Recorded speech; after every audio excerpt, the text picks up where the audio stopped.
பழத்தோட்ட ஊழியங்கள் கர்த்தரருளின ஊழியங்கள் திராட்சப்பழத்தோட்ட ஊழியங்கள் கர்த்தரருளின ஊழியங்கள் அவரில் நிலைத்திருந்து கனி கொடுப்போம் கர்த்தர் வாய்க்க செய்வார் அவரில் நிலைத்திருந்து கனி கொடுப்போம் கர்த்தர் வாய்க்க செய்வார் துதி உமக்கே துதி உமக்கே துதி உமக்கே என்றுமே என்றும் துதி உமக்கே துதி உமக்கே. சிறியவனை பொழுதிலிருந்தும் எளியவனை குப்பையிலிருந்தும் எடுத்து உயர்த்தி ராஜாக்களோடும் பிரபுக்களோடும் வந்து இருக்கச் செய்கிற அருமை ஆண்டவர் இயேசு கிறிஸ்துவின் இனிதான நாமத்தினாலே இந்த சத்தத்தை கேட்கின்ற அனைத்து தேவனுடைய பிள்ளைகளுக்கும் என்னுடைய அன்பான வாழ்த்துதல்கள். நீங்கள் கோடா கோடியை பெருகுவீர்களாக, உங்களுடைய பிள்ளைகள் கோடா கோடியை பெருகுவார்களாக என்று வாழ்த்துகின்றேன், ஆசீர்வதிக்கின்றேன். தொல்லை மிகுந்த உலகத்தில் ஆண்டவர் ஒருவரே நமக்கு துணை, ஆண்டவர் ஒருவரே நமக்கு ஆறுதல், ஆண்டவர் ஒருவரே நம்மை எல்லாவற்றையும் கடந்து செல்வதற்கு தேவையான பலனை நமக்கு தருகின்றவராக இருக்கின்றார். எல்லா காலகட்டத்திலும் ஆண்டவர் ஒரே போல நம்மை நேசிக்கின்றார், நம்மோடு கூடவே இருக்கின்றார். நாம் நிற்பதும் நிர்மூலமாகாமல் இருப்பதும் ஆண்டுடைய சுத்த கிருபையே. பிரித்துக்குரியவர்களே, ஆண்டுடைய பிரதான கிருபை நான் இரக்கத்தினாலும் இதன் ஆசிரியர் திராட்சைப்பழத்தோட்ட ஊழியங்கள் இம்மட்டும் நிலை நிற்க அநேகருக்கு ஆசீர்வாதமாய் இருக்க கர்த்தர் உதவி செய்திருக்கிறார். கர்த்தருக்கு மகிமை உண்டாகட்டும்.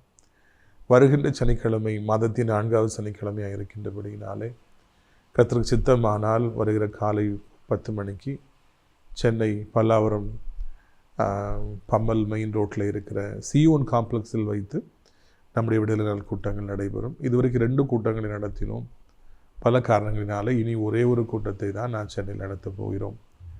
எனவே சென்னையில் இருந்து தினந்தோறும் நம்முடைய நிகழ்ச்சிகளை பார்க்கிற நம்முடைய பிள்ளைகள் நீங்கள் வந்து திரளாய் வந்து அந்த கூட்டத்தில் பங்கேற்கும்படியாக உங்களை அன்போடு கூட நாம் அழைக்கின்றோம். நிறைய பேர் நம்ம நிகழ்ச்சி டெய்லி பார்க்குறீங்க இல்லையா? பாருங்கள், வந்து இயேசு கிறிஸ்து உங்களுக்கு இலவசமாய் தரும் விடுதலையை பெற்று செல்லுங்கள். இங்கே நல்ல பாடல்கள் உண்டு, நல்ல செய்தி உண்டு. கூட்டத்தில் இதில் உங்களுக்காக தனித்தனி ஜெபங்கள் உண்டு. சகோதரர் மங்களராஜ் அவர்கள் உங்களுக்கு நல்ல விருந்தை ஆயத்தப்படுத்தி இருக்கிறார்கள் எனப்பட்ட நல்ல செய்தி அறிவிக்கும்படியாக நான் விரும்புகிறேன். பிரியத்துக்குரியவர்களே, அது மாத்திரமல்ல, நான் அந்த நாளில் காலை கூட்டத்தை முடித்துவிட்டு நிறைய வீடு சந்திப்பதற்காக, அதாவது அவருடைய வீடுகளுக்கு சென்று ஜெபிக்கும்படியாக அழைக்கப்பட்டிருக்கிறேன். ஒருவேளை உங்களுடைய வீட்டுக்கும் சென்னையில் நான் வர வேண்டும் என்று விரும்பினால் நீங்கள் தாராளமாக என்னிடத்திலோ சகோதரன் மங்களராஜ் இடத்திலும் தெரியப்படுத்தலாம் என்கிற நல்ல செய்தியை அறிவிக்கும்படியாக விரும்புகிறேன். அடைக்கலான் குருவி முதியோரிலும் கர்த்தர் கிருபையினாலே மிக சிறப்பாக நடைபெற்று வருகிறது. நாள்தோறும் ஜனங்கள் விசாரிக்கிறார்கள், சேர்ந்து வருகிறார்கள். 100 பேருக்கும் அதிகமான மக்களுக்கு அங்கே இடம் இருக்கிறது என்கிற நல்ல செய்தி உங்களுக்கு உண்டு. விரும்பினால் நீங்கள் உங்கள் பெற்றோர்களை கவனிக்க முடியாத ஒரு சூழ்நிலை இருப்பீர்கள் என்றால் தாராளமாக அங்கே கொண்டு வந்து நீங்கள் சேர்க்கலாம். தினந்தோறும் அங்கே 3 வேளை ஜெபங்கள் நடைபெறுகிறது. நல்ல ஊழியக்காரர்கள், குருவானவர்கள் வந்து அவர்களுக்கு நல்ல செய்தி கொடுத்து பாடல்களை பாடி ஜெபித்து அவர்களை ஆவிக்குரிய ஒரு அட்மாஸ்பியரில் அங்கே வைத்திருக்கிறார்கள். எனவே ஜெபிக்க விரும்புகிறவர்கள், கடைசி காலங்கள் இருப்பவர்கள்லாம் தாராளமாக அங்கே வரலாம். அது மாத்திரமல்ல, அவர்களுக்கு 3 வேளையும் நாம் விதவிதமான உணவுகளை பரிமாறி வருகிறோம். மிக சிறப்பான உணவு வகைகள் அவர்களுக்கு உண்டு. காலையில் ஒரு சாப்பாடு டிஃபன், மத்தியானம் சாப்பாடு, நைட்டு டிஃபன் என்று சொல்லி அவர்களுக்கு ஏற்றாற் போல சமைத்து உணவுகள் பரிமாறப்படுகிறது. நல்ல தண்ணீர் இருக்கிறது, காற்றோட்டமான இடம் இருக்கிறது, சாலமான பெரிய இடம், எல்லாத்துக்கும் மேலே ஒட்டி தேவனுடைய மாளிகை ஆலயம். எப்பொழுது வேண்டுமென்றாலும் நீங்கள் ஜெபித்து அங்கே சென்று ஆறுதல் பெறலாம். இதுதான் இந்த ஆவிக்குரிய அடைக்கலான் குருவி முதியோர் இல்லம். பிரியத்துக்குரியவர்களே, மாத்திரமல்ல, நமக்கு அங்கே தங்கியிருப்பவர்களுக்கு உதவி செய்ய நீங்கள் விரும்பவில்லை என்றால் தாராளமாக உதவி செய்யலாம். இந்த மழை குளிர்காலத்தில் நீங்கள் அவர்களுக்கு கம்பளி வாங்கி கொடுக்கலாம், பெட்ஷீட் வாங்கி கொடுக்கலாம், போர்த்திக்கொள்ள சால்வைகள் வாங்கி கொடுக்கலாம், போட்டுக்கொள்ள ஸ்வெட்டர் வாங்கி கொடுக்கலாம். உங்கள் வீடுகளில் நல்ல நாட்கள் வருகிற பொழுது, திருமண நாட்கள் மற்றும் பிறந்த நாட்கள் வருகிற பொழுது அங்கிருப்பவர்களுக்கு விருந்தளிக்கலாம் என்பதையும் தெரிவித்துக் கொள்கிறோம். ரித்துக்குரியவர்களே, வருகிற கிறிஸ்மஸ் மாதம் நம்முடைய ஊழியத்தின் சார்பாக வருடந்தோறும் 1000 பெண்களுக்கும் 350 ஆண்களுக்கும் நாம் இலவச ட்ரெஸ்ஸு வாங்கி கொடுக்குறோம். 1000 சேலைகள் தேவை, 380 பேண்ட் ஷர்ட் நமக்கு தேவை. கர்த்தரால் ஏவப்பட்டவர்கள் எவ்வளவு வாங்கி கொடுக்க முடியுமோ அவ்வளோ வாங்கி கொடுக்கலாம். அது மாத்திரமல்ல, அங்கே கிறிஸ்மஸ் விருந்து ஆயத்தமாக இருக்கிறது. 150 கிலோ மட்டன் நமக்கு தேவை. உங்கள் வீடுகளிலே ஆட்டுக்கடாக்களை வளர்ப்பீர்கள் என்றால் நீங்கள் தாராளமாக இதை கொடுக்கலாம் என்பதையும் கூட அறிவித்துக்கொள்ள ஆசைப்படுகிறோம். பிரியத்துக்குரியவர்களே, இந்த நாளில் கிதியோனுடைய அந்த தியானங்கள் எல்லாம் நிறைவு பெற்றபடியினாலே நாம் இப்பொழுது எபிரேயருக்குள்ளே போகிறோம். ஏற்கனவே எபிரேயர் குறித்து நாம் தியானித்திருக்கிறோம். இப்பொழுது 3வது அதிகாரத்திற்குள்ளாக நாம் வந்திருக்கிறோம். இந்த நாட்களில் இந்த எபிரேயரை தொடர்ந்து பார்க்கலாம் என்று எனக்கு ஒரு எண்ணம். வேகமாக நாம் பார்க்கலாம். பாருங்கள், எபிரேயர் 3ஆம் அதிகாரம் 1ஆம் வசனம். இப்படி இருக்க பரம அழைப்புக்கு பங்குள்ளவர்களாகிய பரிசுத்த சகோதரரே, நாம் அறிக்கைப்படுகிற அப்போஸ்தலரும் பிரதான ஆசாரியருமாக இருக்கிற இயேசு கிறிஸ்துவை கவனித்து பாருங்கள். பரம அழைப்புக்கு பங்குள்ளவர்களாகிய பரிசுத்த சகோதரரே, we are all called for eternal life.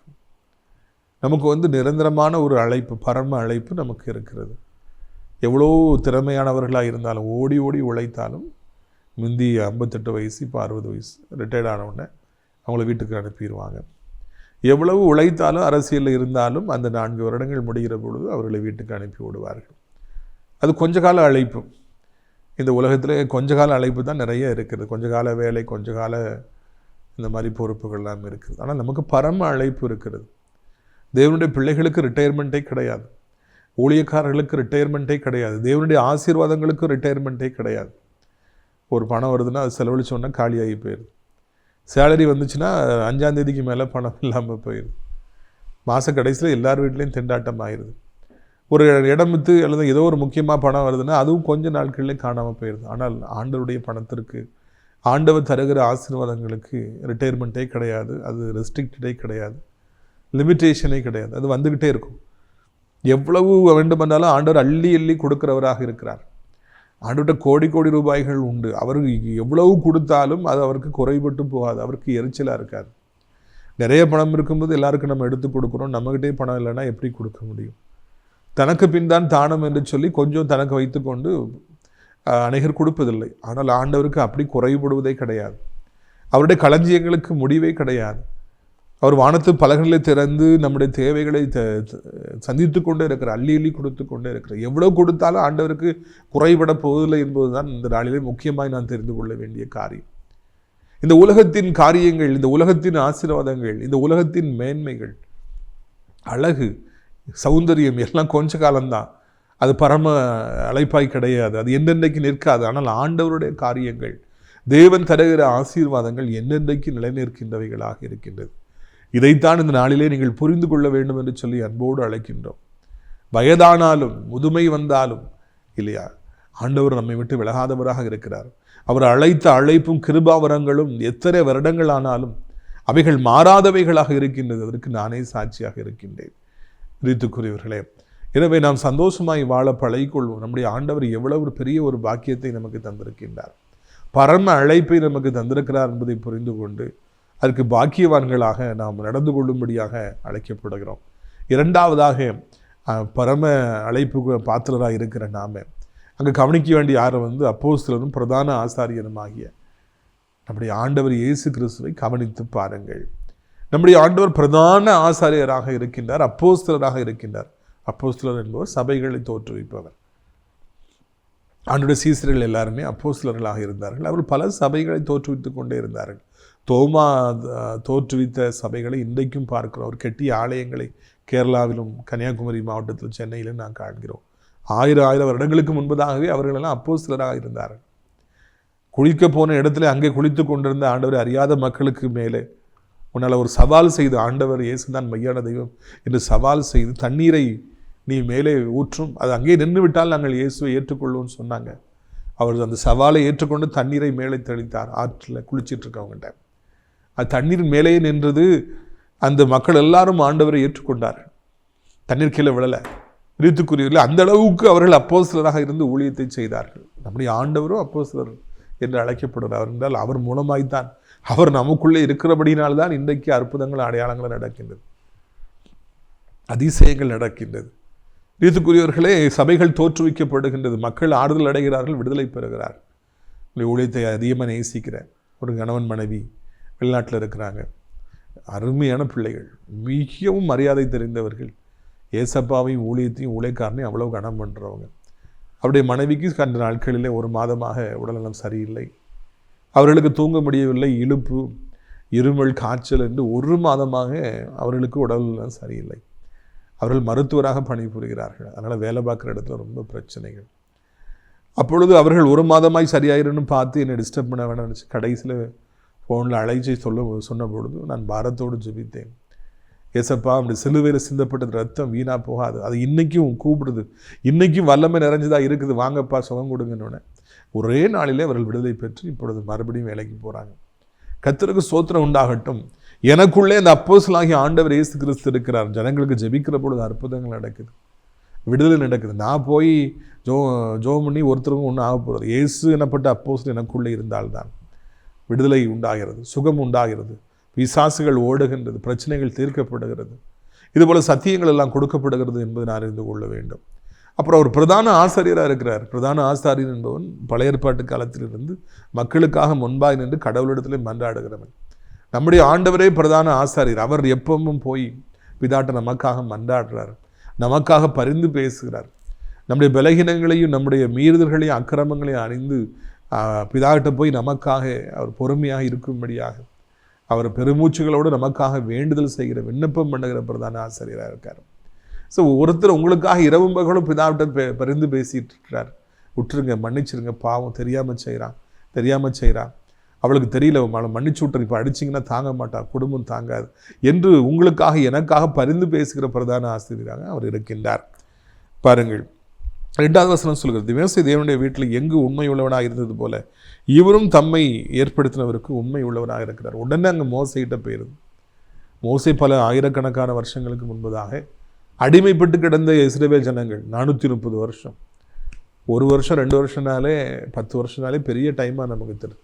430 வருடங்களாய் அடிமைப்பட்டு கிடந்த இஸ்ரவேல் ஜனங்களை ஆண்டவர் அனுப்பியதுனால அடையாளங்கள் அற்புதங்களோடு கூட அவங்கள இன்ப கானானை நோக்கி 40 வருடம் வனாந்திரத்திலே வழி நடத்தி கொண்டு வந்தார், விடுவித்து. அப்போது அந்த மோசே அவரை குறித்து ஒரு சாட்சி சொல்லப்படுது, ஒரு எல்லா இடத்திலும் உண்மையுடையவரை பணிவிடைக்காரனாக இருந்தார். மோசே அப்படின்னாலே உண்மை அப்படின்னாலே மோசைனாலே அடையாளம் அற்புதம், மோசைனாலே அந்த கோல், மோசே என்றாலே செங்கல் 2ஆக பிளந்தவர், மோசே என்றாலே கற்பாறையிலிருந்து தண்ணீரை புறப்பட செய்தவர், மோசே என்றாலே மாறாவை மதுரமாய் மாற்றியவர், மோசே என்றாலே வானத்திலிருந்து மன்னாவை கொண்டு வந்தவர், மோசே என்றாலே ஜனங்களுடைய பிரச்சனை தீர்த்தவர் என்று அவர் பல காரியங்களை செய்தார். ஆனால் அதையெல்லாம் அங்கே நம்ம பார்க்கல. இங்கே போட்டிருந்த மோசே என்றாலே உண்மை உடையவராக இருந்தார். It's very faith. இது வாஸ்தவம்னா எனக்கு ரொம்ப நான் தியானித்தேன், எனக்குள்ளே ஆவியில் அனல் உண்டது. அப்படி என்றால் வேறு காரியங்களெல்லாம் ஆண்டவருக்கு மகிமையாக இருந்தாலும் கூட, மோசையை குறித்து குறிப்பிடப்பட்டிருந்தாலும் கூட உண்மைதான் எல்லாவற்றிலும் பெரிதாக இருக்கிறது. ஏனென்றால் ஆண்டவர் மனுஷங்கிட்ட உண்மை தான் எதிர்பார்க்குறார், ஊழியக்காரங்கிட்ட இன்றைக்கி உண்மை தான் எதிர்பார்க்குறார், தேவனுடைய பிள்ளைகள்னு சொல்கிறவங்ககிட்டையும் அவர் உண்மை தான் எதிர்பார்க்குறார். நீங்கள் போயிட்டு நான் கிறிஸ்தவன் என்று சொல்லி உங்களை அடையாளப்படுத்துகிற பொழுது ஆண்டவரும் உலக மக்களும் உங்களிடத்தில் உண்மையை எதிர்பார்க்குறாங்க. ஆனால் இன்றைக்கி உண்மையை கண்டுபிடிப்பது என்பதே கடினமாக இருக்கிறது. உண்மையானவர்கள் இருக்காங்களான்னு நிறைய இடத்துல சந்தேகம் வருகிறது. அந்த அளவுக்கு இந்த உலகத்தில் சாத்தான் தேவனுடைய பிள்ளைகளையும் கிறிஸ்தவர்களையும் கூட வழிதப்பி போக வைக்கின்றான், பொய் சொல்ல வைக்கின்றான். ஆனால் மோசே தேவனுடைய ஊழியங்கள் எல்லாவற்றிலும் அவர் உண்மையுடையவராக இருந்தார் என்று சொல்லி நம்முடைய ஆண்டவர் இயேசுவும் உண்மையுடையவராக இருக்கிறார், அவரை விட அதிகமாக அவர் இருக்கிறார்னு சொல்லிட்டு இருவருக்கும் ஒரு கம்பேரிசன் வருகிறது. அது எவ்வளோ பெரிதான ஒரு பாக்கியம்! யாருக்கு பாக்கியம்? மோசைக்கு பாக்கியம். ஆண்டவருடைய உண்மை அங்கே மோசையுடைய உண்மையோடு ஒப்பிடப்படுகிறது. ஒப்பிடப்பட்டு பார்க்கும்போது ஏசப்பா மேலே போயிடறாங்க. இருந்தாலும் அந்த அளவுக்காவது மோசை இருந்திருக்கிறாரு. எத்தனையோ பரிசுத்தவான்கள் பழைய ஏற்பாட்டில் இருந்தாங்க, அவர்களெல்லாம் குறிப்பிடப்படலை. மோசையை மாத்திரம்தான் குறிப்பிடுறார். நாமும் உண்மை உடையவர்களாக இருக்க ஆசைப்படுவோம். உண்மையுள்ள மனிதன் பரிபூர்ணமான ஆசீர்வாதங்களை பெறுவான். மிகப்பெரிய ஆசீர்வாதங்களை ஆண்டவர் யாருக்கு கொடுக்கிறார் என்றால், யார் உண்மையுடையவர்கள் என்று ஆண்டவர் நினைக்கிறாரோ அவர்களுக்கு தான் கொடுக்கிறார். அதை யாரும் கொஸ்டின் பண்ண முடியாது.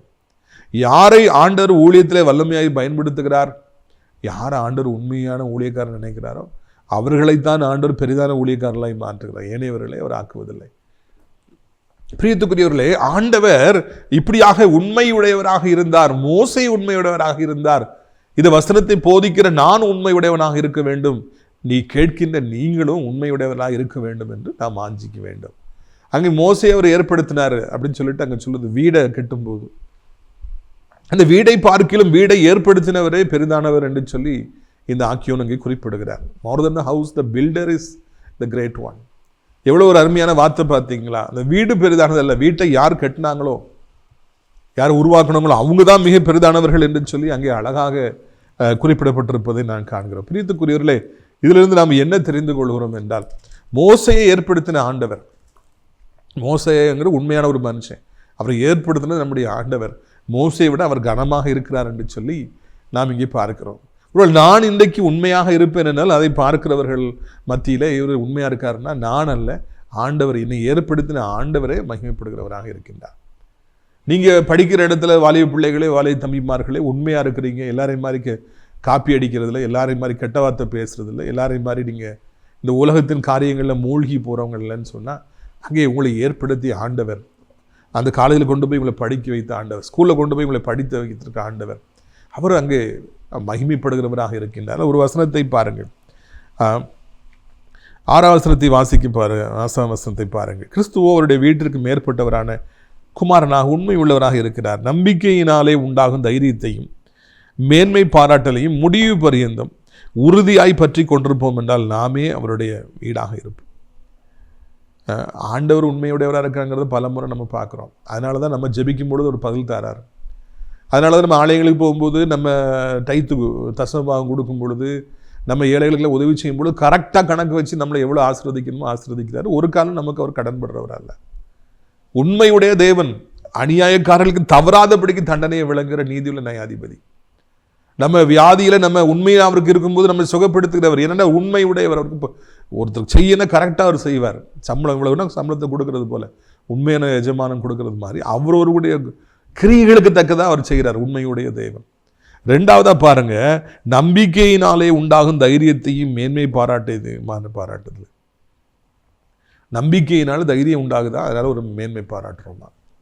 முதல்ல உண்மையுடையவராக இருக்க வேண்டும் என்று இந்த அதிகாரத்தில் ஆக்கியோன் நமக்கு மறுபடியும் சொல்லி கொண்டிருந்தார். இயேசு கிறிஸ்துவை கவனித்து பாருங்கள் என்று சொல்லி சொன்னார். அப்படி நம்ம பார்த்துட்டு இருக்கும்போது அவர் அடுத்தாப்புல சொல்ல, நம்பிக்கையினாலே உண்டாகும் தைரியத்தையும் மேன்மை பாராட்டத்தில் கடைசி வரைக்கும் நாம் பற்றி கொண்டிருப்போம் என்றார். என்ன நம்பிக்கை? கிறிஸ்துவின் மீது நமக்கு இருக்கிற நம்பிக்கை. என் ஆண்டவர் பெரியவர் என்கிற நம்பிக்கை, நான் ஆராதிக்கிற ஆண்டவர் பெரியவர் என்கிற நம்பிக்கை, என் மீட்பர் உயிரோடு கூட இருக்கிறார் என்கிற நம்பிக்கை, அவராலே சர்வமும் கூடும், தேவனாலே எல்லாம் கூடும் என்கிற நம்பிக்கை நம்முடைய உள்ளத்திற்குள்ளாக இருக்க வேண்டும் என்பதே இரண்டாவதாக நமக்கு போதிக்கப்படுகிற வார்த்தை. உங்களுக்கு அப்படி ஒரு பெரிய நம்பிக்கை இருக்கிறதா? பயங்கரமான ஒரு நம்பிக்கை இருக்கு, அபரீதமான ஒரு நம்பிக்கை இருக்கிறதா? அதனால தான் ஆண்டு சொல்கிறார், அப்படி ஒரு அபரீதமான நம்பிக்கை ஒரு கடுகளவு இருந்தால் கூட, மழையை பார்த்து பெரிய மவுண்டன் அதை பார்த்து பெயர்ந்து நடுக்கடலில் போய் நீ விழு, கடல் ஓரத்தில் இல்லை, நடுக்கடலுக்கு டிராவல் பண்ணி போய் விழுந்தாலும் விழுமா. யாருக்கு? நம்பிக்கை உடையவர்களுக்கு, இயேசு கிறிஸ்துவின் மீது நம்பிக்கை உடையவர்களுக்கு, விசுவாசம் உடையவர்களுக்கு. நான் சென்னையில் கர்த்தராலே ஆசீர்வதிக்கப்பட்டு ரட்சிக்கப்பட்டு தேவனுக்குள் நடத்தப்பட்டு ஒரு நல்ல ஊழியத்தை செய்து ஊருக்கு வந்த பிறகு அறியப்படாதவனாக இருந்தேன். பிறகு அங்கே ஊழியத்தில் போகும் பொழுது பயங்கரமாக அழகாக பிரசங்கம் செய்ய ஆண்டவர் உதவி செய்தார். என் நாக்கை திறந்தார், அறிவில்லாத என்னை, ஒன்றுக்கும் உதவாத என்னை வலிமையாக பயன்படுத்தினார். ஒரு சமயம் எல்லா வாலிபர்களும் இருக்கும் பொழுது கர்த்தர் அங்கே பிசாசு பிடிக்க இருந்த ஒரு பெண்ணை கண்டு நான் அவர்களுக்காக ஜெபித்த பொழுது மிகப்பெரிய அற்புதங்களை செய்த, அதிசயங்களை செய்த அந்த பிசாசு நடுங்கியது, சொன்னதெல்லாம் செய்தது கீழ்ப்படிந்தது. அப்பொழுது அவர்கள் ஒரு பெரிய ஆச்சரியம், சாதாரணமான மனுஷன் ஜோம்ன்றாரு, இப்படி பேயெல்லாம் கீழ்ப்படிது. அப்போ அங்கே வந்து ஒரு வாலிபர் இன்னொருத்தர் போய் சொல்லியிருக்கிறார், அவர் ஜோம்ன உடனே பேயெல்லாம் ஓடுத என்ன அப்படின்னு சொல்லிட்டு. ஏன்னா அவருக்கு அது புது காரியம், பேய்கள் ஓடுவதும் கையை நீட்டவுடனே விழுவதும் சொல்கிறதுக்கெல்லாம் பேய்கள் கீழ்ப்படுவதும், இப்படி வானா இப்படி வருதும், அப்படி போனால் அப்படி போகிறதும் ஆச்சரியமாக இருந்ததுனால என்னை பற்றி இன்னொரு ஆவிக்குரிய மனுஷனை போய் கேட்டிருக்காரு. இப்போ அவர் சொல்லியிருக்காரு, he must have got lot of faith, அவருக்கு ஆண்டவர் மேலே அதிக விசுவாசம் இருக்கக்கூடும், அதனால தான் இது நடக்குது. அந்த சம்பவம் என்னிடத்தில் சொல்லப்பட்ட பொழுது அது இன்னமும் என் காதுகளில் ஒலித்து கொண்டிருக்கிறது. விசுவாசம் நமக்குள்ள இருக்கிற பொழுது தைரியம் வருகிறது. என்ன பிரச்சனை வந்தால் என்ன, எத்தனை மனிதர்கள் எதிர்த்து நின்றால், எவ்வளவு நெருக்கங்கள் வந்தால் என்ன, அதையெல்லாம் தாண்டி செல்லலாம் என்கிற ஒரு பெரிய ஒரு தைரியம் நமக்குள்ளே வருகிறது. மேன்மை பாராட்டுறோம். ஏசப்பா என்னை கைவிட மாட்டாங்க, நான் ஆராதிக்கிற ஆண்டவர் பெரியவர் மேன்மை பாராட்டுறோம். யாரை குறித்து மேன்மை பாராட்டுகிறோம் என்றால் சிலுவையை குறித்தும் ஆண்டவர் இயேசு கிறிஸ்துவை குறித்தும் மேன்மை பாராட்டுறோம். இத்தனை வருஷமா நடத்திட்டு வந்திருக்காருங்க. 29 வருஷமா நடத்திட்டு வந்திருக்கிறாரு. தகப்பன்னு ஏழியரா போயிட்டாரு. அம்மா பாவம் வீட்டுக்குள்ளே இருக்காங்க. சகோதரிமார்களுக்கு உலகமே தெரியாது, எனக்கும் உலகமே தெரியாது. ஆனாலும் இப்படிப்பட்ட ஒரு பச்சிலம் பாலகனை ஆண்டவர் 29 வருடமாய் ஊழியத்தில் நடத்திட்டு வந்திருக்காருன்னா இத்தனை ஆயிரம் ஜனங்களுக்கு ஆசீர்வாதமாய் வைத்திருப்பார் என்றால், இத்தனை ஆயிரம் பேருக்கு மாதந்தோறும் ஆகாரத்தை வழங்குற பலனை கொடுத்திருப்பார் என்றால், அடைக்கலான் குருவி முதியோர் இல்லத்தை கேட்ட உதவி செய்திருப்பார் என்றால், இந்த மேன்மை பாராட்டுதல் கிறிஸ்துவை வைத்தே இருக்கிறது. ஆண்டவர் தான் இதை செய்தார், இயேசுதான் இதை செய்தார். அவர் ஒன்றுக்கும் உதவாத குப்பையிலும் புழுதிலும் கிடந்த என்னை எடுத்து இவ்வளவு உயர்த்தி அவர் மகிமைப்பட்டிருக்கிறாருங்க. எப்போ வருது தெரியுமா? அவர் மேல வைத்திருக்கிற நம்பிக்கை இந்த பெருமையும் இல்லையா, நம்பிக்கையும் மேன்மை பாராட்டுதலையும் கொண்டு வருகிறது. இயேசு கிறிஸ்துவை நம்புறவங்க, விசுவாசிக்கிறவங்க, அவங்க கடைசி வரைக்கும் அந்த அழைப்பிலே அப்படியே நிற்கும் பொழுது, நம்பிக்கையில் இருக்கும் பொழுது, மேன்மை பாராட்டு நிற்கும் பொழுது அவங்க எல்லாத்தையும் சுதந்திரிச்சு கொள்வாங்க அப்படின்னு இந்த இடத்துல ஆக்கியோன்னு சொல்லுகிறார். அடுத்தாப்புல நீங்க பாருங்க, முக்கியமான வசனம் 14ஆம் வசனம்.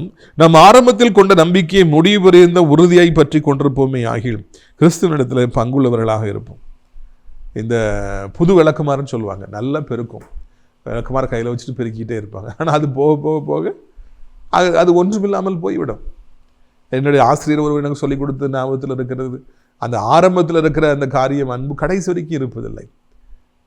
அதை போலவே ஆண்டவரும் பைபிளை சொல்ல, நீ ஆதியிலிருந்து அன்பை விட்டாய். நீ ஆரம்பத்தில் எவ்வளவு விசுவாசமா இருந்தீங்க, எவ்வளவு ஆண்டவரை உறுதியாக தேடினீங்க, எவ்வளோ அதிகாலமே எழும்பி தேடினீங்க, இரவெல்லாம் ஜெபம் பண்ணீங்க. இப்போ பல வருஷம் ஆயிடுச்சு, 10 வருஷம் ஆயிடுச்சு, 20 வருஷம், 30 வருஷம், 40 வருஷம் ஆயிடுச்சு. அந்த மாதிரி ஒரு அன்பு, அந்த மாதிரி ஒரு நம்பிக்கை இருக்கிறதா? ஏனென்றால் இன்னைக்கு 199% ஜனங்கள் எல்லாருமே ஆரம்பத்தில் ஜெபித்தது போல, ஆரம்பத்தில் ஆண்டவர் மேல அன்பா இருந்தது போல, தேடியது போல இருப்பது இல்லை என்பதுதான் அசைக்கப்பட முடியாத ஒரு உண்மை, மறுக்க முடியாத ஒரு உண்மை. வசனம் என்ன சொல்லுகிறது? அப்படியே கடைசி வரைக்கும் இருந்தீங்கன்னா கிறிஸ்துவனிடத்தில் பங்குள்ளவர்களாக இருப்போம். நம்ம கடைசி வரைக்கும் அதே போல அன்புடையவர்களாக இருக்கணும். இன்னைக்கு வரைக்கும் என்னுடைய ஆவிக்குரிய வாழ்க்கையில் ஜெபம் என்கிற காரியத்தில் நான் பிச்சைக்காரனாக இராதபடி ஐஸ்வர்யனாக இருக்க ஆண்டவர் உதவி செய்திருக்கிறார். I am not at all a beggar in prayer, rather I am a very rich man in prayer. நான் இந்த உலகத்தில் எனக்கு ஐஸ்வர்யம் இருக்கோ இல்லையோ, ஜெபத்தில் நான் ஐஸ்வர்யனா இருக்க ஆண்டவர் உதவி செய்திருக்கேன். இரவும் பகலும் அவரை நோக்கி பார்க்க, அவருடைய முகத்தை பார்க்க ஆண்டவர் உதவி செய்திருக்கிறார். தானியேலே, ஜீவனுள்ள தெய்வனுடைய தாசனே, இரவும் பகலும் இடைவிடாது அவரை ஆராதிக்கிற தாசனே என்று சொல்லி ஒரு அந்நிய ராஜா, ஆண்டவரை அறியாத ராஜா தானியேலை குறித்து சாட்சி. தானியேலே, ஜீவனுள்ள தேவனுடைய தாசனை, இடைவிடாது அவரை ஆராதிக்கிற தாசனே, நீ இடைவிடாது ஆராதிக்கிற ஆண்டவர் உன்னை தப்புவிக்க வல்லவராய் இருந்தாரா? நீ இடைவிடாது ஆராதிக்கிற உன்னுடைய ஆண்டவர் உன்னை தப்புவிக்க வல்லவராய் இருந்தாரா என்று ஒரு ராஜா, ஆண்டவர் அறியாத ராஜா தானியேல்கிட்ட கேட்டார். நான் எப்போ ஜெபிச்சாலும் ஒரு பயங்கரமான ஒரு கேஸ், பயங்கரமான வியாதி, பயங்கரமான பிசாசுனா உடனே அப்படிதான் ஜெபி. நான் இடைவிடாது ஆராதிக்கிற என்னுடைய ஆண்டவர், இரவும் பகலும் நான் நோக்கி பார்க்கிற ஆண்டவர் உண்மையிலே இதை அறிவீர் என்றால் இப்பொழுது இந்த வியாதி சுகமாக வேண்டும், இப்பொழுது இந்த பிசாசு போகணும். நான் அப்படி ஜெபிக்கிற பொழுது உடனடியாக ஆண்டவர் அற்புதத்தை செய்கிறார். ஏன்னா அவருக்கு தெரியும், மனுஷனுக்கு தெரியாது, ஆண்டவருக்கு ஜெபிப்பது தெரியும். அப்படி ஜெபிக்கும் பொழுது ஆண்டவர் நமக்கு உடனடியாக அற்புதங்களை செய்கிறவராக இருக்கிறார். 15 பாருங்கள். இன்று அவருடைய சத்தத்தை கேட்பீர்களாய், கோபமூட்டில் நடந்தது போல உங்கள் இருதயங்களை கடினப்படுத்தாதீர்கள் என்று சொல்லியிருக்கிறது. கேட்டவர்களையும் கோபமூட்டினவர்கள் யார்? மோசையினாலே எகிப்திலிருந்து புறப்பட்ட யாரும் அப்படி செய்தார்கள் அல்லவா? மேலும் அவர் 40 வருஷமா யாரை ஆலோசித்தார்? பாவம் செய்தவர்களை அல்லவா? அப்படி சவங்கள் வனாந்திரத்தில் விழுந்து போயிற்று. பார்த்தீங்களா? அந்த சத்தத்தை கேட்டிங்கன்னா உள்ளத்தை கடினப்படுத்தாதீங்கன்னு சொல்லி ஆண்டவர் சொல்கிறார். 40 வருஷமா பிள்ளைகளை தோலை வச்சு சுமக்கிற மாதிரி ஆண்டவர் லட்சம் இஸ்ரவேல் ஜனங்களை மோசையின் தலைமையில் அழைச்சிட்டு வந்தார். ஆனால் அதுக்கு கொஞ்சம் கூட அவங்க அதுக்கு ஒரு டிசர்விங்காக இல்லாமல் ஆண்டவரை பரிச்சை பார்க்குறாங்க, ஆண்டவர்கிட்ட சண்டை போடுறாங்க, ஆண்டவர்கிட்ட கேள்வி கேட்குறாங்க. எங்களுக்கு சாப்பாடு இல்லை, எங்களுக்கு தண்ணி இல்லை, எங்களுக்கு வெண்டைக்காய் இல்லை, எங்களுக்கு கத்திரிக்காய் இல்லை, எதுக்கெடுத்தாலும் இறைச்சி இல்லை, எதுக்கெடுத்தாலும் சண்டை போட்டு அவங்க என்ன சொல்கிறாங்க? நாங்கள் எகிப்தில் இருக்கும்போது எப்படி இருந்தோம், எகிப்தில் எங்களுக்கு எவ்வளவு கிடைச்சிது, எங்கள் பழைய வாழ்க்கையில் எவ்வளவு நல்லா இருந்து, இங்கே வந்தோம் எங்களுக்கு ஒன்றுமே இல்லை, எப்போ பார்த்தாலும் இந்த மண்ணாவை தாரீங்களேன்னு சொல்லி ஆண்டவரை வேதனைப்படுத்துகிறாங்க. அவ்வளவு ஒரு பெரிய ஒரு புது வாழ்க்கை கொடுத்த ஆண்டவருக்கு அப்படி பேசுகிற வார்த்தைகள் எல்லாம் எவ்வளவு வருத்தமாக இருந்திருக்கும். வணங்கா கழுத்துள்ளவர்களாக மறுபடியும் ஆண்டவரை பரீட்சை பார்ப்பவர்களாக, முறுமுறுக்கிறவர்களாக, வாயை அடக்காதவர்களாக, தங்கள் வார்த்தைகளினாலே ஆண்டவரை காயப்படுத்துகின்றவர்களாக இருந்தார். பொறுத்து ஆண்டவர் பார்த்தார். கடைசியில் அப்படி பிணங்கள் எல்லாம் விழுந்தது. வெறும் யோசுவாவும் காலேபும் மாத்திரம்தான் கானானுக்குள்ளே போனாங்க. மிச்சம் எல்லாம் அவங்க பிள்ளைகள் போச்சு. ஆனால் அவங்க போகலை. அப்படி பிரேதங்கள் அந்த வனாந்திரத்திலே விழுந்துருச்சு. எதுக்காக விழுந்துச்சு? எதுக்காக அப்படி சாகணும்? அவசியம் இருக்கா ஐயா? இல்லை, வாயை அடக்காததுனால. இன்னைக்கு எத்தனை பேர் எப்படி பேசுகிறாங்க, யூடியூப்பில் பாருங்கள், ஊழியக்காரங்களை எப்படி பேசுகிறாங்க. எத்தனை பேர் வாயினாலே இன்றைக்கி தன்னுடைய குடும்பத்தார பெற்றோரை எவ்வளோ கேவலமாக பேசுகிறாங்க, பாஸ்டரை பேசுகிறாங்க, வாத்தியாமார்களை கெட்ட வார்த்தைகளை பேசி வாயினால இன்னைக்கு எத்தனை பேர் இன்றைக்கு அதே தவற செய்கிறாங்க. இஸ்ரவேல் ஜனங்கள் இந்த மாத்திரம்தான் முறுமுறுத்தாங்களா, நாக்குனால ஆண்டரை பறிச்சு பார்த்தாங்களா? இன்னைக்கு கோடி பேர் அப்படி செய்கிறாங்க. ஆனால் அவங்களுக்கு தெரியல, இப்படி செஞ்சா அவருடைய பிரேதங்கள் கீழே விழும். அவர்கள் ஆண்டரை இளைப்பாறுகளை பிரவேசிக்க முடியாது. நாக்கிலே நமக்கு ஆண்டர் அதிகாரத்தை தந்திருக்கிறார், ஆனால் அதை சரியாக பயன்படுத்தவில்லை என்றால் என்னவாகும் என்பது இஸ்ரவேல் ஜனங்களுடைய வீழ்ச்சியை அங்கு நமக்கு திருஷ்டாந்தரமாக ஒரு எச்சரிப்பாக வைக்கப்பட்டிருக்கிறது. ரித்துக்குரியவர்கள் நம்முடைய வாயினாலே ஆண்டவரை விரோதமாய் முறுமுறுக்காதபடி, கடவுளா உமக்கு கண்ணு இருக்கா, நீர் கண்ணை இருந்தால் அப்படி செய்வீரா, இதெல்லாம் என் வாழ்க்கையில் செய்வீரா, என்ன அடிக்கிறதே தான் உமக்கு வேலை, அப்படிலாம் பேசாதபடிக்கு, ஊழியக்காரங்கள் மோசை போன்ற ஊழியக்காரங்களை கேவலமாய் பேசாதபடிக்கு, நான் சரியானபடிக்கு பேசினால் ஆண்டவர் நம்மை ஆசீர்வதிப்பவராக இருப்பார். எந்த காரணத்தை கொண்டு ஒரு நாளும் ஆண்டவருக்கு விரோதமாக நம்முடைய வாய் பேசிடக்கூடாது, ஊழியக்காரங்களுக்கு விரோதமாக பேசிடக்கூடாது. அப்படின்னா நம்மளை யாருமே அசைக்க முடியாது. பரம அழைப்பு நமக்கு உண்டு, நித்திய வாழ்க்கை உண்டு. தேவனுடைய கோபம் ஒரு நாள் நமக்கு விரோதமாக பற்றி எரியாது. ஆண்டரை கோபப்படுத்தாமல் போயிட்டோம்னா கானானுக்குள்ளே போயிடலாம். கானானுக்குள்ளேன்னா என்ன? தேவன் உங்களுக்குன்னு வச்சிருக்கிற வேலை, தேவன் உங்களுக்குன்னு வச்சிருக்கிற வீடு, தேவன் உங்களுக்குன்னு வச்சிருக்கிற இல்லைன்னா பிள்ளைகள், ஏதோ ஒரு பெரிய ஆசீர்வாதத்துக்குள்ளே போகணும்னா முதல்ல வாய் அடக்கணும். நீங்கள் இன்றைக்கி எதையோ எதிர்பார்த்து இந்த செய்தியை கேட்டுக்கிட்டு இருக்கிறீங்க. அது உங்களுக்காக இருக்கலாம், பிள்ளைகளுக்காக இருக்கலாம். அதை நீங்கள் பிரவேசிக்கணும், இன்ப கானானுக்குள்ளே பிரவேசிக்கணும்னா வாயை அடக்கிறவர்களாக இருக்கணும், தகுதியானவைகளை பேசுகிறவர்களாக இருக்கணும். துதித்து புறப்பட்டு வர்ற வாயிலிருந்து சபித்தல் புறப்பட்டு வரக்கூடாது. அவர் அப்படியே முடிக்கிறார். ஆக்கியோனும் எப்படி முடிக்கிறார் பாருங்க. எபிரேயர் 3:18-19 பின்னும் என்னுடைய இளைப்பாறுதல் பிரவேசிப்பதில்லை என்று அவர்களுக்கு குறித்து ஆணையிட்டார். கீழ்ப்படியாதவர்களை குறித்தல்ல. யாரை குறித்து ஆணையிட்டார்? கீழ்ப்படியாதவர்களை குறித்து அல்லவோ. அதனால் அவிசுவாசத்தினாலே அவர்கள் அதில் பிரவேசிக்க கூடாமல் போனார்கள் என்று பார்க்கிறோம். வீட்டுக்குரியவர்களை நாம் எப்பொழுதும் ஆண்டவரை நம்ம புரிஞ்சுக்கணும். 40 வருஷத்துக்கு அவர் தான் அழைச்சிட்டு வந்தார், அவர் தான் சாப்பாடை கொடுத்தார், அவர் தான் பார்வோனை வாதிச்சார், 10 வாதைகளை கொடுத்து வாதிச்சார், அவர் தான் மோசையை அனுப்பினார், அவர் தான் ஓங்கிய பயத்தோடு கொண்டு வந்தார், அவர் தான் உங்களுக்கு தகப்பனாக இருந்தார். ஆனால் அந்த வாய் பேசி ஆண்டவரை அவமதித்த உடனே, வணங்கா கழுத்துள்ளவர்களாக இருந்ததுனால, ஆண்டவரை அரோசித்ததுனால, ஆண்டவரை பயங்கர கேவலமாக பேச அவங்க அடிச்சிட்டாரு. ஏன் இளைப்பாறுதல் கிடையாது, நீ நான் உனக்காக ஆயத்தப்படுத்திய பாழுந்தேன்னு ஓடுற கானானுக்குள்ளே போக முடியாதுன்னு சொல்லி கட்டளையிட்டார். இன்றைக்கி தேவனை தேடி வர்றவங்க, சர்ச்சுக்கு வர்றவங்க, ஜெபம் பண்ணுறவங்க, ஆண்டவர்கிட்ட நன்மையை பெற்றுக்கொள்ளணும்னு வாஞ்சிக்கிறவங்கெல்லாம் இதே தவறை செஞ்சாங்கன்னா, வாயினால் கேவலமாக பேசிட்டு தெரிவாங்கன்னா, அவர்களுக்கென்று தேவன் வைத்திருக்கிற ஆசீர்வாதத்துக்குள்ளே பிரவேசிக்க முடியாது, பரலோக ராஜ்யத்துக்குள்ளும் பிரவேசிக்க முடியாது, இன்ப கானானுக்குள்ளும் பிரவேசிக்க முடியாது. எச்சரிப்பையாக நமக்கு இருக்கிறது. ஆண்டவர் இந்த எபிரேயர் 3ஆம் அதிகாரத்தை எச்சரிப்பாக வைத்திருக்கிற. இஸ்ரவேல் ஜனங்களுக்கு இளைப்பாறுதல் கிடைக்கல, கானானுக்குள்ளே பிரவேசிக்க முடியல. நாமும் அப்படிப்பட்ட ஒரு பரிதாபமான ஒரு நிலைமைக்கு வந்துடக்கூடாது. நம்முடைய முடிவுக்கு பிறகு பரலோக ராஜ்யத்துக்குள்ளே பிரவேசிக்க முடியலன்னா அதை விட பரிதாபம் என்ன இருக்கிறது? இன்ப காணா நமக்காய் காத்திருக்கிறது. பரலோகத்தின் வாசலில் ஆண்டவர் 2 கரம் நீட்டி நம்மை வரவேற்றுக் கொண்டிருக்கிறார். நாம் அதுக்குள்ளே போக முடியலன்னா என்னங்க பிரயோஜனம்? இந்த உலகத்திலும் எவ்வளோ நன்மைகளை பெற்றுக்கொள்ளணும்னு வாஞ்சிக்கிறோம், போராடுகிறோம், அதை பெற்றுக்கொள்ள வேண்டும். என் தகப்பனாலே கடைசி வரைக்கும் மறுபடி எழும்பி நிற்கவே முடியல.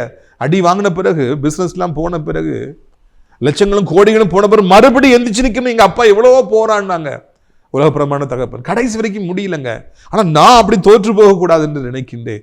நான் எல்லாவற்றையும் அடைய வேண்டும். ஏன் தெரியுமா? ஆண்டவருடைய இளைப்பாறுதல் அதுதான், தேவன் தர ஆசீர்வாதம் அதுதான். அதுக்கு தகுதியானவைகளை பேச வேண்டும் என்பதுதான் உண்மை. ஜெபிப்போமா. அப்பா பிதாவை நாளை ஆசீர்வதித்தார், எல்லா தீங்கிற்கு விளக்கித்தார். ஆண்டவரை நீங்கள் சொன்ன வார்த்தைகள் பயங்கரமானவைகள், தியானித்து உமக்குள்ளே நிலைத்திருந்து கனிகளை கொடுக்க உதவி செய்யுங்க. வியாதிகளை மாற்றுங்க, கண்ணீரை தொடங்க, கடன் பாரங்கள் நீக்க, மனதில் அமைதி தாருங்க, இரவில் நித்திரை வராதவர்களுக்கு நித்திரையை தாருங்க. தேவ பலன் ஒவ்வொருவருக்கும் உண்டாகட்டும், தேவ கரம் ஒவ்வொருவரையும் தாங்கட்டும், எல்லா நலமாய் ஆசீர்வாதமாக இருக்கட்டும். இன்று முதற்கொண்டு நம்முடைய பிள்ளைகளை ஆசீர்வதியும், அனைவரையும் ஆசீர்வதியும், அனைத்து நாடுகளையும் அனைத்து மக்களையும் ஆசீர்வதியும், இந்திய நாட்டை தமிழ்நாட்டை ஆசீர்வதியும், அனைத்து மக்களையும் ஆசீர்வதியும். ஆண்டவரே, இந்த நாளிலும் கூட அனைத்து தேவனுடைய பிள்ளைகள், ஆலயங்கள், திருச்சபை ஊழியங்கள், ஊழியக்காரர்கள் எல்லாருக்காக ஜெபிக்கிறோம். ஆசிரியர் திராட்சைப்பழத்தோட்ட ஊழியங்களுக்காக அடைக்கலான்குறி முதியோர்களுக்காக ஜெபிக்கிறோம். கிறிஸ்துமஸ் நெருங்கி கொண்டிருக்கிறது, அநேக தேவைகள் உண்டு. சந்தையும் அடைக்கலான்குறி முதியோரத்தில் தங்க அநேகர் அழைத்து கொண்டு வர மகிமைப்படும். இயேசுவின் மூலம் ஜெபிக்கிறோம் எங்கள் நல்ல பிதாவே.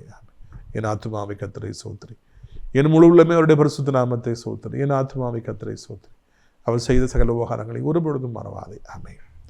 கர்த்தராகிய இயேசு கிறிஸ்துவின் கிருபையும் பிதாவாகிய தேவனுடைய அன்பும் பரிசுத்த அந்நியுனைக்கொள்ளாத பிரசன்னம் அனைவரோடு இன்றைக்கு சதா காலங்களில் நிலைத்திருப்பதாக. அல்லேலூயா, அல்லேலூயா. God bless you. ஆமென்.